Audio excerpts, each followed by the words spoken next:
Salut, je suis Manon, coach intuitif en développement personnel et bienvenue dans le podcast Luminescence, le podcast qui t'aide à révéler ta lumière au monde, à te développer, à te dévoiler, à prendre confiance en toi ainsi qu'à retrouver équilibre et authenticité.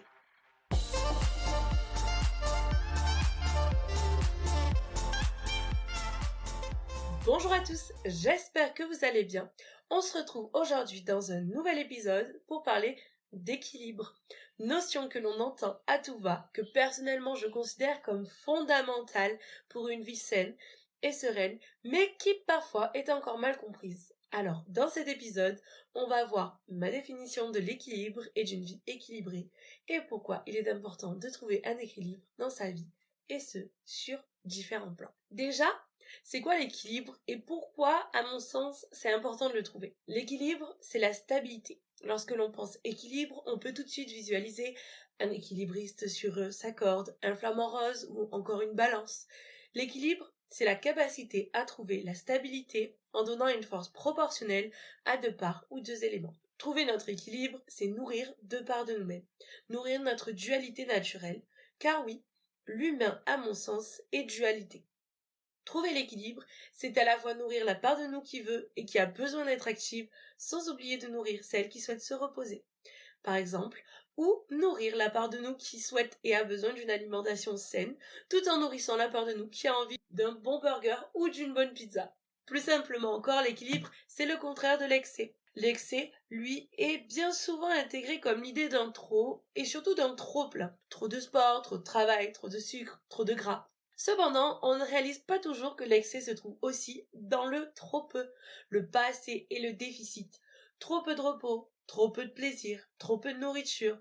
L'excès n'est pas bon dans tous les cas de figure. L'excès, c'est juste le déséquilibre. C'est la balance ou la barque qui penche d'un côté, et si on continue à alimenter cette part déjà en excès, on finit par tomber à l'eau. Mais quand je parle d'excès, je ne parle pas de la barre de chocolat ou le biscuit que vous mangez pour le goûter ou à la fin du repas en mode je suis pas sérieux, comme la société aime beaucoup nous le faire intégrer. Non, je parle de véritable excès, comme manger tous les jours des aliments plaisir très caloriques mais peu nutritifs, faire des séances intensives de sport tous les jours ou encore être ultra positif quitte à nier ses émotions. Je parle de ce genre d'excès et pareil, vous pouvez avoir vos contraires, c'est-à-dire l'excès de ne presque rien manger et tomber dans des troubles du comportement alimentaire. On est dans une forme d'excès. Ne pas bouger, être léthargique et ne pas bouger de son lit, ne rien faire et ne faire aucune activité, ni marcher, ni quoi que ce soit. Ou encore être toujours dans la négativité. La vie est une balance et il y a toujours son contraire et l'important c'est d'avoir un bon équilibre entre les deux parts de nous-mêmes et bien sûr ne pas alimenter plus une part que l'autre. Et c'est dans ce moment qu'on a des excès et qu'on est en déséquilibre.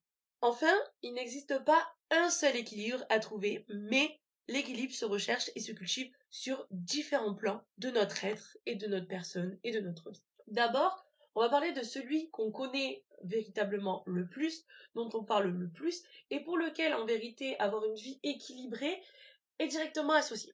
C'est l'équilibre du corps. Et c'est le premier qu'on connaît, comme je vous le disais, mais surtout le premier pour lequel on défend la notion d'équilibre et d'excès. Concernant l'équilibre du corps, on rentre malheureusement très vite dans une spirale où l'on va passer d'un extrême à un autre. Or, c'est pas du tout ça l'équilibre. Le défaut que l'on a dans notre compréhension de l'équilibre au niveau du corps physique, c'est la diabolisation et la privation.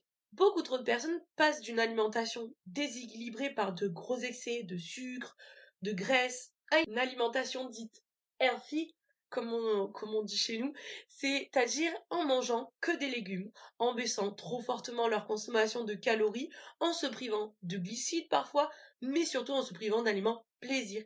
Et c'est comme ça que beaucoup de personnes tombent dans des troubles du comportement alimentaire ou tout simplement perdent beaucoup de poids pour reprendre le double par la suite. On ne peut pas trouver un équilibre en supprimant les choses qui nous déséquilibreraient. Je m'explique. Une véritable alimentation équilibrée est une alimentation avant tout qui respecte le nombre de calories qu'a besoin de consommer notre corps pour fonctionner normalement, avec un léger, mais vraiment léger déficit par rapport à ce qu'on a besoin en cas de perte de poids, et surtout avoir une alimentation équilibrée. Ne pas manger des aliments qui nous déplaisent, mais des aliments que l'on aime et qui sont bons pour notre santé et qui nous nourrissent vraiment, en majorité. Mais en gardant une place à des aliments qui sont vraiment purement plaisir, qui ne sont pas forcément bons pour notre corps, qui n'ont pas forcément d'aspects nutritifs, qui sont pleins d'additifs, etc. Mais pas obligés, hein, juste des choses qui ne sont pas forcément, on va dire, des bonnes calories, mais qui sont bons en fait pour notre santé mentale. Parce que être toujours accro au manger sain, manger sain, manger sain, bah c'est pas sain pour la santé mentale, tout simplement. Et nous accorder ces plaisirs, sans dire que ces plaisirs c'est des excès, comme on entend souvent, bah c'est juste intégrer la notion de... Et ça nous évite vraiment la frustration, cette frustration qui généralement nous fait abandonner l'envie de manger sainement et équilibré. Il ne faut pas supprimer des aliments de notre alimentation, mais avant tout les réduire. Alors, quand je dis ne pas supprimer, je parle pas, par exemple, les véganes qui suppriment les produits issus des animaux et les animaux de leur alimentation, ok, mais derrière, ces personnes ont besoin d'apporter à leur corps des protéines nécessaires pour fonctionner. Donc, ils suppriment pas les apports énergétiques, ils suppriment juste l'aliment. Et en soi, si j'ai pu constater, la plupart des personnes qui deviennent véganes et qui n'ont pas trop de soucis à être véganes, sont souvent des personnes qui, de base, n'avaient pas un énorme plaisir à manger de la viande. Moi, je sais que je dis pas que je serai jamais végane parce que je sais pas de quoi sera fait ma vie et, euh, et jusqu'où ma ma pensée ira et évoluera. Mais à l'heure actuelle, je ne me vois pas devenir végane parce que manger de la viande, c'est quelque chose qui m'apporte vraiment du plaisir. J'aime beaucoup ça. Par contre, en manger moins et des fois remplacer, c'est voilà, c'est ça aussi faire des efforts. C'est être conscient que manger trop de viande, c'est pas forcément bon, mais ne pas s'en priver parce que c'est quelque chose qui t'apporte du plaisir. Mais dans ce cas, essayer d'en manger moins, mais on va dire d'en manger mieux, c'est-à-dire des viandes qui sont produites à partir d'animaux qui sont mieux traités ou qui sont bien traités par rapport aux élevages industriels. Bref, on n'est pas là pour discuter vraiment de ça, mais c'était juste pour parler de ça. Et quand je dis supprimer, je parle surtout de tous les aliments transformés. Si c'est quelque chose qui vous fait plaisir, ne le supprimez pas complètement de votre alimentation, mais gardez-leur une part juste un peu moins importante que peut-être que vous leur donniez avant, parce que c'est important pour votre santé mentale. Si vous êtes devant un pot de pâte à tartiner, voilà, juste de pot pâte à tartiner, je dis pas particulièrement de marque, juste la pâte à tartiner en tant que telle, vous privez d'en manger parce que c'est gras, parce que c'est quand même quelque chose de transformé, bah ça vous fera pas forcément du bien au mental parce que vous resterez sur cette frustration. Euh, vous pouvez juste éventuellement garder ces plaisirs, mais les transformer en des plaisirs un peu plus sains. Ça veut pas dire genre remplacer un cookie par des amandes. Non, c'est pas ça que je veux dire. C'est-à-dire par exemple, au lieu de manger des cookies ultra transformés de supermarché, ben peut-être vous faire des cookies vous-même. Le plaisir sera là quand même parce que vous aurez ce plaisir de manger votre cookie ou votre pâtisserie que vous aurez faite et finalement vous saurez ce que vous avez mis dedans et ce sera beaucoup plus sain. En termes de nutrition et d'apport calorique, ce sera pas incroyable comme un cookie de base ou n'importe quelle pâtisserie, mais en termes de santé mentale, ça vous fera plaisir et ce sera plus sain. Voilà, c'est ça aussi la recherche d'équilibre. Ça va être de voir aussi là où on fait des excès et comment on peut les remplacer tout en nous faisant plaisir. Mais ça, c'est à vous de voir et trouver votre équilibre. Voilà, je suis pas là pour trouver votre équilibre, je suis là pour vous donner des pistes de réflexion pour trouver votre équilibre, mais je suis pas là pour dire faut faire ci, faut faire ça. Voilà. C'est la même chose concernant l'activité et le sport. Il est important d'allier dans notre quotidien moments d'activité et moments de pause pour ne pas déséquilibrer notre corps. Une activité physique quotidienne à un rythme intensif n'est pas bonne pour notre corps, tout comme une léthargie ne l'est pas non plus. Il est intéressant d'avoir ces deux moments dans notre activité quotidienne, dans notre activité globale. De toute façon, quand on fait des entraînements intensifs, c'est pas productif de ne pas laisser reposer son muscle. Ensuite, passons à une chose très importante et que malheureusement, on néglige encore beaucoup trop dans notre société, mais je suis heureuse de constater quand même qu'on en parle de plus en plus. C'est de santé mentale et d'équilibre mental. Alors l'équilibre mental passe par de nombreuses choses. Comme je vous l'ai dit déjà, au niveau du corps, on parle d'équilibre mental par la notion de plaisir, de s'accorder des plaisirs et de ne pas se priver et ne pas se frustrer de manière abusive. Et du coup, je vais sûrement pas vous énumérer tout. Je pense que l'équilibre mental, j'en parlerai souvent dans mes podcasts parce qu'on parle du développement personnel, de bien-être, mais je vais vous parler seulement de choses que je trouve assez importantes à noter ici. L'équilibre mental passe par la notion de plaisir. Ne pas se priver de choses qui vous procurent du plaisir personnel. Bien sûr, tant que ça ne fait pas de mal aux personnes. Si votre plaisir dans la vie, c'est de tuer des animaux ou de tuer des gens, ne le faites pas. Ce n'est pas un plaisir sain. Ok, je ne suis personne pour déterminer qu'est-ce qui est sain ou non plus pour vous, mais à partir du moment où vous faites du mal à quelqu'un ou à un être, ce n'est pas un plaisir sain. Voilà. Bref, alterner obligation et envie, savoir prendre des moments de détente et des moments de repos suite à de l'activité et des moments où on va aller chercher sa discipline et chercher de la contrainte. Sachez prendre des pauses dans votre travail pour respirer, sortez prendre l'air, tout ce qui vous fera décompresser.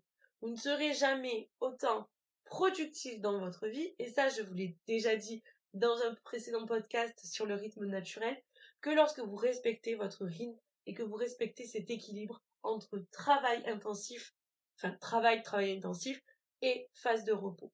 C'est seulement quand on trouve un bon équilibre entre ça qu'on a vraiment une productivité incroyable. Moi-même, je vous sors d'ailleurs ce podcast un peu tardivement par rapport au post que je vous ai fait sur Instagram, parce que je me sentais pas de le filmer, j'étais pas dans un bon mood, j'arrivais pas à écrire, j'avais pas d'inspiration, j'avais vraiment besoin de repos. Ben, j'ai tout lâché, je me suis dit, mois de décembre, tu fais rien, tu postes rien, tu prends vraiment un repos, tu prends du recul, et ça m'a fait du bien, parce que là, en janvier, les gars, j'arrive en force, je vous prépare plein de contenu, je suis motivée pour monter à bloc, je suis super inspirée pour vous faire des podcasts. Donc voilà, ces phases de repos, quand elles s'imposent à vous, elles sont nécessaires, mais aussi n'attendez pas qu'elles s'imposent à vous et que vous soyez au bord. Moi aussi, j'ai encore tendance des fois à le faire. On n'est pas parfait. Ce serait mentir que de dire que j'ai un équilibre parfait sur tous les plans de ma vie, mais n'attendez pas que le repos s'impose à vous, parce qu'après c'est compliqué de se relever du repos. Et surtout, ne négligez pas ces phases de repos, parce que elles sont nécessaires à vos phases de productivité et de travail. C'est complémentaire. Enfin, chose très, très, très importante, ne pas être un adepte de la positivité toxique. Je vous ferai certainement un épisode dédié à cette notion, parce que je trouve que c'est hyper important d'en parler, parce que je trouve que aujourd'hui ça démocratise un peu de dire que la positivité peut être toxique, que sur les réseaux sociaux, les gens ont des fois tendance à montrer une positivité toxique, à dire tout est beau, tout est bien, allez on se relève. C'est bien la résilience, mais il y a souvent un excès dans la positivité et la résilience, parce que ça amène à nier ses propres émotions et c'est vraiment quelque chose de très mauvais. Il est primordial de vivre et d'accepter ses émotions, désagréables au plus désagréables. Si on est d'accord pour dire que ce n'est pas sain pour une personne de ne vivre que dans la négativité, souvent ça plonge les personnes dans des troubles, de l'anxiété et aussi des fois même dans la dépression. Bien sûr, ce n'est pas bon, on a des choses à soigner à ce moment-là, mais ne pas vivre ces émotions, ne pas les laisser prendre leur place n'est pas bon non plus. Vivre que dans la joie et la positivité, c'est pas bon non plus parce que c'est nier ses émotions. Toutes nos émotions sont essentielles et, et c'est profondément important de laisser la place à chacune de vos émotions, que ce soit la tristesse, la colère, et l'équilibre en fait se trouve dans la place que vous accordez à ses émotions. Être positif, la vraie positivité, ce n'est pas brider le négatif ou le désagréable. C'est l'accueillir, le vivre, le ressentir et l'accepter. C'est ça, faire la place aux émotions désagréables ou négatives. Moi, je préfère quand même dire désagréable, parce que négatif voudrait dire que ça n'a pas sa place. Et comme les pensées négatives, bah, là oui, les pensées négatives, elles n'ont pas leur place. C'est quelque chose il faut pas forcément leur laisser leur place. Les moments de négativité, il faut leur laisser la place. Les pensées négatives sont inventées par notre mental et notre ego. Donc, elles n'ont pas leur place. Mais les émotions désagréables, elles ont leur place. Elles ont véritablement leur place et il faut leur donner ce moment de vécu, on va dire. Moi, je ne supporte pas quand quelqu'un me dit mais sois positif, alors que je suis dans un moment de tristesse, que je suis dans un moment de colère. Merde, laissez-moi vivre mon émotion. Aujourd'hui, je sais gérer mes émotions. J'ai besoin d'une journée pour vivre une émotion désagréable ou un après-midi, de me plonger dans cette émotion, la ressentir, la laisser vivre. Et je sais que le lendemain, ben, ça ira mieux et j'aurai relativisé. La négativité, c'est de laisser cette émotion prendre trop de place, plus de place que nécessaire. C'est-à-dire la cultiver, cette émotion, par des pensées négatives. Et la cultiver sur plusieurs jours, plusieurs semaines, plusieurs mois, même plusieurs années. C'est là où on est dans un excès de négativité. Mais laisser la place à cette émotion, le temps de la vivre et le temps d'exister et d'être ressenti, ce n'est pas mauvais, c'est quelque chose de très bon, c'est quelque chose de nécessaire. Si vous niez tout ça, vous allez juste tout refouler. Quand on nie ces émotions, en fait, on fait juste prendre l'émotion, la mettre dans une boîte et attendre le jour où il y aura tellement d'émotions dans cette boîte qu'elle n'arrivera plus à fermer et qu'elle va juste exploser, s'ouvrir. Et après, on va être assailli par toutes nos émotions désagréables qu'on aura balancées sur le tapis ou rangées dans cette boîte. Et après, on sera presque incapable de gérer tout ça parce que quand on les gère les unes après les autres, bah c'est plus facile de les avoir en face et de les ressentir. Par contre, quand on a le mélange de tout et qu'on sait pas exactement pourquoi elles arrivent, bah c'est plus compliqué à les régler. C'est compliqué pour nous et c'est aussi compliqué pour les gens autour qui finalement subissent ces émotions qu'on a gardées, ces émotions négatives. Donc la positivité toxique, c'est pas bon. Vivez vos émotions et relativiser sur ces émotions ou sur cette expérience, c'est même pas l'émotion, c'est relativiser sur l'expérience une fois que l'émotion est vécue. Laissez l'émotion de trahison, l'émotion d'injustice, l'émotion, bon là c'est plus des sentiments, mais l'émotion de peur, l'émotion de tristesse, l'émotion de colère, le sentiment d'injustice, le sentiment de trahison, le sentiment d'anxiété. Laissez le vivre, laissez lui prendre sa juste place et ensuite relativiser sur l'événement. C'est dans ce sens qu'il faut faire. C'est pas, il y a l'événement, oh, ben c'est pas grave. Non, non, non, non. Laisse ton émotion se prendre sa place et ensuite relativise. C'est ça, la véritable positivité. Enfin, je vais vous laisser en vous parlant d'équilibre énergétique. Alors, si vous vous y intéressez, bien sûr, parce que ça relève de croyances, mais et pour moi, il est intéressant de s'équilibrer sur le plan énergétique pour, en vérité, équilibrer presque tout en nous. L'équilibre énergétique, il vient travailler sur nos plans physiques et sur nos plans émotionnels. Donc c'est très très intéressant de venir équilibrer les plans énergétiques. Il existe plusieurs manières de s'équilibrer sur le plan énergétique. J'avouerai que je ne les connais pas toutes, je pense que je vais en oublier. Donc je vais me concentrer sur 2 équilibrages énergétiques que je connais plutôt bien pour avoir cheminé personnellement, expérimenté dans ces domaines. Le premier travail d'équilibrage énergétique, évidemment, vous l'aurez peut-être deviné après mes 2 derniers podcasts, c'est un équilibre entre l'énergie yin et l'énergie yang. Je ne vais pas vous faire une redite à ce sujet et je vous laisse aller découvrir ou redécouvrir mes podcasts précédents sur chacune de ces énergies. Mais ce que je peux vous en dire tout de même, c'est que faire l'équilibre entre sa part yin et sa part yang est essentiel pour avoir une vie saine et équilibrée. Un yin équilibré permet de se connecter à son intériorité, accepter ses parts d'ombre, prendre des moments pour soi, être dans l'amour de soi et des autres, être dans la pause et la contemplation, dans le lâcher-prise, dans le flot de la vie, dans la lenteur, dans le fait de prendre son temps de vivre. Mais en même temps, on ne peut pas être que dans le yin, et le yang vient équilibrer, permet d'agir, de briller, de s'affirmer, d'assumer, de se réaliser, de créer. Pas la création artistique, ça va être plus dans le côté yin parce que on va laisser plus le côté intuitif dans la création artistique, mais plutôt de créer des projets, mettre des bases, des constructions solides dans nos relations, dans nos projets professionnels, dans notre vie en général, et permet justement de mettre en œuvre ses rêves, ses projets, tout en se gardant en sécurité, de manière bien sûr juste et non exagérée. Et ce bon équilibre aussi nous permet de ne pas tomber dans le contrôle qu'un excès de yang pourrait amener, ou de tomber dans la fuite de la vie que le yin peut emmener, s'il est en excès. Bref, je vous invite vraiment à aller voir mes précédents podcasts parce que vous saurez un peu tout de ma pensée autour du yin et du yang, et ce sera beaucoup plus développé. Pour un bon équilibre au quotidien, il est important de cultiver à la fois son yin et son yang par des activités yin et yang, mais c'est aussi accepter de ne pas être parfait et d'être beau dans notre imperfection. C'est accepter d'être nous dans nos parts de lumière, mais aussi d'ombre. Voilà. Pour l'énergie yin-yang. Le deuxième plan énergétique sur lequel on peut travailler sont bien évidemment les chakras. Équilibrer ces chakras est très important. Ils permettent un alignement et bien sûr une vie saine.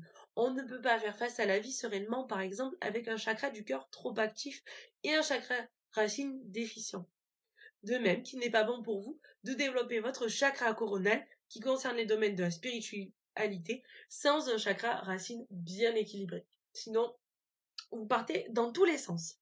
Tout cela doit vous paraître un peu abstrait. Je vais donc vous expliquer brièvement chacun des 7 chakras principaux et je vous en reparlerai de manière plus approfondie dans un autre épisode ou une vidéo YouTube où ce sera beaucoup plus clair, je vous montrerai les signes des chakras, etc. Le premier chakra, c'est le chakra racine. Il est lié à la sécurité, à l'ancrage, à la détermination, à notre place dans le monde. Un chakra racine déficient crée une personnalité qui manque d'action, qui n'est pas dans la matière, avec de fortes peurs et insécurités. Le deuxième chakra est le chakra sacré. Il est lié au féminin ou au masculin sacré, au plaisir, à la créativité et aux activités sexuelles. C'est là aussi le cœur de nos énergies yin-yang. Si on veut faire un travail d'équilibrage yin-yang, on va travailler sur différents chakras, mais on va aussi souvent venir équilibrer notre chakra sacré, où on va réunir et laisser leur place. Parce qu'en fait, l'affirmation du yin et l'affirmation du yang, elle vient dans le chakra sacré. Le chakra sacré, c'est vraiment l'affirmation de soi. Le troisième chakra, c'est le chakra du plexus solaire. Il est lié à l'amour-propre, à l'identité personnelle et à la connaissance de soi. Le quatrième chakra est le chakra du cœur. Il est lié à l'ouverture aux autres et à la solidarité. Le cinquième chakra est le chakra de la gorge, lié à notre vérité intérieure, à la communication, à l'expression, à notre capacité d'écoute. Il transforme nos émotions en mots. C'est un chakra qui est très souvent bloqué d'ailleurs dans notre société parce qu'on nous apprend pas facilement à communiquer sur nos émotions, à communiquer nos pensées et à nous exprimer. Le chakra de la gorge est intéressant à cultiver si vous voulez prendre votre place dans le monde par la communication et l'expression. Le sixième chakra est le chakra frontal, qui est lié au mental, à l'intuition, aux capacités sensorielles et à la pensée positive. Le septième chakra, enfin, est le chakra coronal, qui est lié à la pensée supérieure, à l'unité, à la compréhension et à la connaissance. Ce septième chakra est intéressant à développer, mais si vous n'êtes pas trop dans la spiritualité, que la spiritualité, développer vos capacités extrasensorielles, vous connecter à l'univers, à vos guides, etc., vous intéresse pas, franchement, vous pouvez laisser de côté ce chakra parce qu'il va pas forcément avoir beaucoup d'impact sur les autres. Ça va être vraiment... pour moi, le chakra coronal, c'est le chakra plaisir, on va dire. C'est le chakra connexion. C'est le chakra qu'on développe si on a envie de s'éveiller spirituellement et se développer spirituellement. Sinon, on peut très bien le laisser de côté et travailler les autres chakras. Le chakra frontal aussi, c'est un peu ça, mais c'est quand même intéressant de travailler dessus parce qu'il va venir travailler sur notre mental, sur nos croyances limitantes, sur nos blocages mentaux, vraiment tout ce qui est niveau croyance. Ouvrir le chakra frontal, ça va vraiment nous aider à développer notre sens critique et notre sens d'analyse. Donc c'est quand même intéressant. Mais s'il n'est pas équilibré, c'est pas horrible, on va dire. Il y a les plus importants, ça va être vraiment chakra racine, chakra sacré, chakra du plexus solaire, chakra du cœur et chakra de la gorge en termes d'équilibre pour notre santé physique, notre santé mentale et notre santé émotionnelle. D'ailleurs, attention au chakra racine, un mauvais ancrage peut faire de vous une personnalité peu stable, peu dans l'action, un peu dans les airs, pas vraiment ici, mais aussi très atteignable émotionnellement, surtout si vous avez un chakra du cœur déficient. Si ce chakra est trop élevé, vous risquez de basculer dans l'autoritarisme, manquer de présence et adopter des comportements violents. Donc, très important d'avoir un chakra racine bien ancré, bien équilibré. Attention aussi au chakra du cœur, car pas assez actif, vous serez très méfiant et jaloux, vous aurez très peur de la solitude, de l'abandon et de la trahison, vous manquerez beaucoup de confiance aux autres. Si le chakra du cœur est trop ouvert, vous allez manquer d'estime de vous et pomper toutes les énergies négatives environnantes, tomber possiblement dans un syndrome du sauveur et attirer à vous des personnes qui vont venir aspirer votre énergie. Vous allez être dans le sacrifice à l'autre tout en étant très exigeant. Voilà, toutes ces choses ne sont pas vraiment saines pour vous et pour votre équilibre de vie. Vraiment, le chakra du cœur, si vous êtes dans des schémas relationnels très toxiques, penchez-vous dessus. Je suis du genre à considérer que on attire à nous ce qu'on vibre, ce qu'on dégage. Et si vous attirez à vous que des relations toxiques, c'est que votre énergie dégage quelque chose qui attire ces relations toxiques. C'est pas votre faute, hein, c'est de l'ordre de l'inconscient, hein, c'est pas volontaire. Mais se concentrer sur le chakra du cœur peut être intéressant. Attention au plexus solaire. Pas assez ouvert, vous manquerez de confiance en vous, d'assurance dans vos entreprises. En excès, vous risquez de cacher un manque de confiance en vous par votre ego, en faisant preuve d'une vive arrogance, mais aussi d'une obsession du contrôle. Enfin, le chakra de la gorge, étant le chakra de l'expression, lorsqu'il n'est pas assez ouvert, il va conduire à un manque de communication, surtout sur ses émotions, à leur intériorisation, à leur refoulement et à un certain repli sur soi. Beaucoup de difficultés à dire non, anxiété et timidité. Lorsqu'il est trop actif, vous êtes peu sûr de vous et vous n'osez pas montrer vos faiblesses et vous vous efforcez de donner une image de force. Vous utilisez alors d'ironie, des flots de paroles et de manipulation qui permettent d'attirer l'attention sur vous, mais aussi vous êtes agressif. Je vous dis de faire attention du coup à ces chakras car ce sont des chakras qui sont très souvent déséquilibrés et un chakra en déséquilibrant un autre, on se retrouve très rapidement complètement déséquilibré énergétiquement au niveau des chakras et déséquilibré du coup au niveau du bien-être physique et du bien-être mental et émotionnel. Le chakra sacré reste important mais très lié à son rapport à la sexualité, donc pas autant d'impact que les autres. Et je vous disais, les chakras coronales et spiritualité sont intéressants à développer, à équilibrer, mais ne vont pas avoir d'influence ultra importante s'ils sont pas rééquilibrés par rapport au reste. Je trouve que le chakra sacré, à moins que vous ayez vraiment des difficultés au niveau de la sexualité, au niveau de l'affirmation de votre être, de votre essence, vous n'êtes pas obligé de le travailler et de le cultiver. Et c'est pareil pour le frontal et le coronal. C'est vraiment des chakras qu'on peut laisser de côté si on ne veut pas faire un éveil, on va dire. Si c'est vraiment juste pour votre bien-être personnel, les chakras que je vous ai mentionnés sont les plus importants. Mais bien sûr, si vous voulez vous éveiller à la spiritualité, vous serez obligé de travailler sur tous vos chakras, ça c'est certain. Et surtout, vous serez obligé de libérer et d'équilibrer votre chakra frontal pour pouvoir développer votre chakra coronal. Le chakra coronal et le chakra frontal, pour moi, ils sont vraiment indissociables. Tu peux pas éveiller le coronal sans éveiller le frontal. Parce qu'en fait, toutes vos croyances, elles vont faire un blocage pour l'éveil du coronal. Et ça va vous bloquer parce que vous serez forcément trop dans le mental. Et il faut venir péter vos croyances. Il faut venir vraiment lâcher prise, vous ouvrir. Et là, vous pourrez recevoir les guides, vous pourrez être lié, vous pourrez avoir des expériences extrasensorielles, tout ça. Je vous donne ici que quelques bases, mais je vous invite fortement à poursuivre l'étude des chakras de votre côté par des livres, des vidéos, des séminaires, des conférences, des stages, en questionnant des personnes travaillant vraiment dans le domaine de l'énergétique.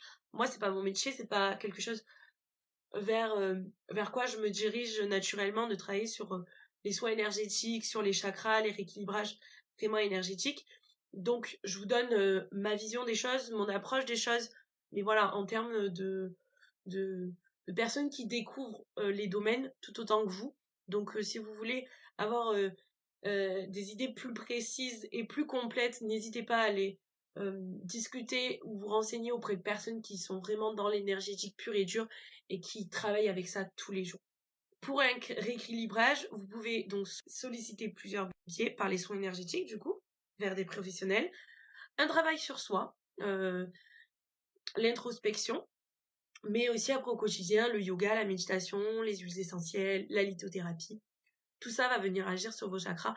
Mais bien que, après, pour moi, les huiles essentielles et la lithothérapie, je vous en parlerai dans un podcast dédié un peu à tout ce qui est autour du travail sur soi, du cheminement, de l'introspection et des outils. Pour moi, c'est vraiment des outils. Ça va venir mettre en valeur des problématiques. Ça va venir vous aider, mais ça fera jamais le travail sur vous. Il y a que vous qui pouvez le faire, mais je vous en reparlerai. Donc, à vous de choisir ce qui vous parle. À noter qu'en vérité, tout est lié dans le monde énergétique. En travaillant sur vos chakras, vous viendrez en même temps rééquilibrer vos parts blessées, yin ou yang, et de même qu'en travaillant votre yin ou yang, vous serez appelé à travailler sur vos chakras blessés. Voilà, à vous de choisir ce qui vous parle le plus. Est-ce que travailler énergie yin yang, c'est quelque chose qui vous parle le plus? Est-ce que travailler sur vos chakras un par un, c'est quelque chose qui vous parle le plus? Voilà, à vous de décider, peut-être que ça vous parle pas du tout, même le monde énergétique. Donc vous pouvez être juste dans l'introspection pure et dure, travailler sur vos blessures. Si vous travaillez sur vos blessures de manière matérielle, on va dire, pas dans le plan énergétique, de toute façon, ça se soignera et ça se rééquilibrera. C'est un très bon moyen. Moi, c'est de cette manière que j'ai rééquilibré mes chakras, en faisant des cheminements sur moi, sur mes blessures, sur mes problématiques, et les chakras se sont rétablis d'eux-mêmes. Donc voilà. Comment reconnaître des déséquilibres énergétiques sinon en prenant le temps de se demander ce qui n'était pas équilibré dans sa vie, dans quel plan je suis en excès de trop ou de trop peu. Ça, vous pouvez faire aussi pour le plan physique et le plan mental. Et surtout, écoutez son corps sur le plan énergétique. Il vous parle. Chaque chakra résonne, chaque chakra a son emplacement. Et vous pouvez être sûr à 90% que si vous avez un mot, par exemple, à la gorge, c'est qu'il y a un travail à faire là-dessus. Moi, je sais que je suis quelqu'un qui est très très souvent enrhumé, qui a des mal de gorge, qui perd sa voix, et parce que je suis aussi quelqu'un qui a du mal à s'exprimer. Là, on dirait pas, mais j'ai quand même du mal à m'exprimer. C'est quelque chose qui de base me fait peur, mais en même temps, c'est quelque chose que je suis amenée à travailler dans ma vie, et finalement, de toute façon, je vous l'ai dit dans le podcast sur les peurs, ce qui nous fait peur est généralement vers quoi on doit aller. Et là où on doit péter nos croyances limitantes.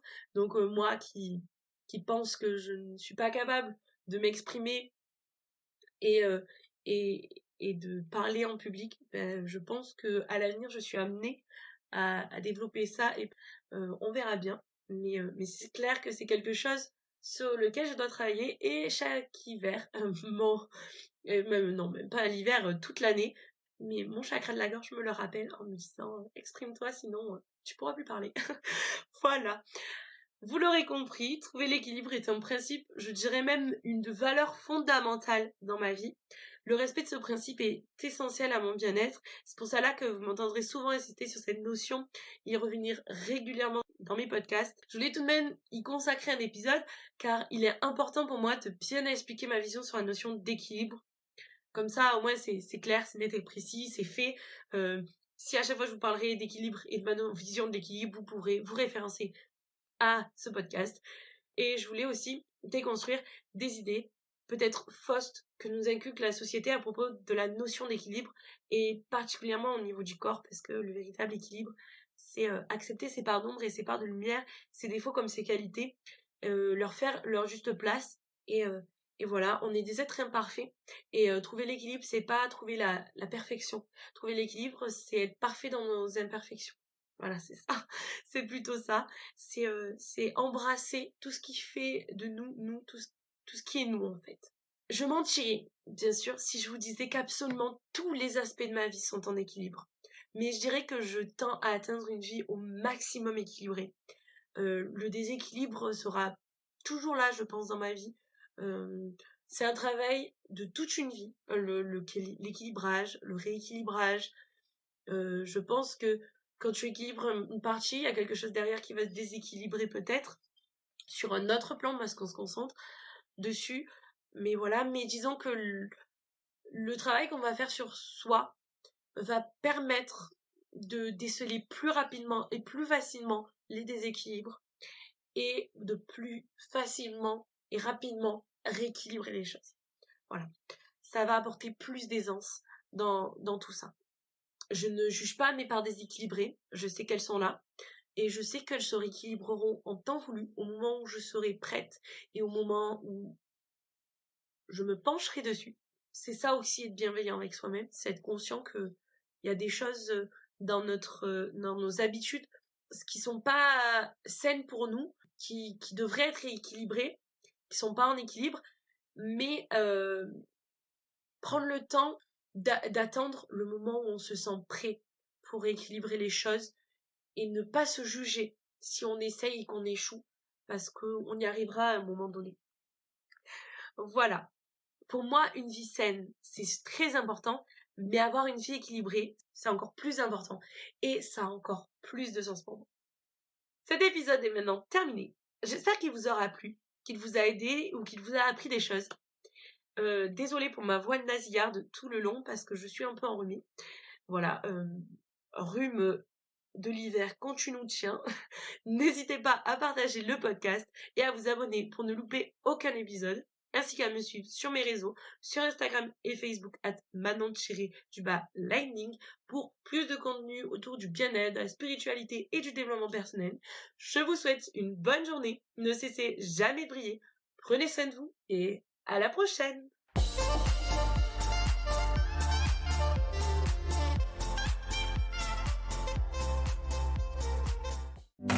Show me your soul.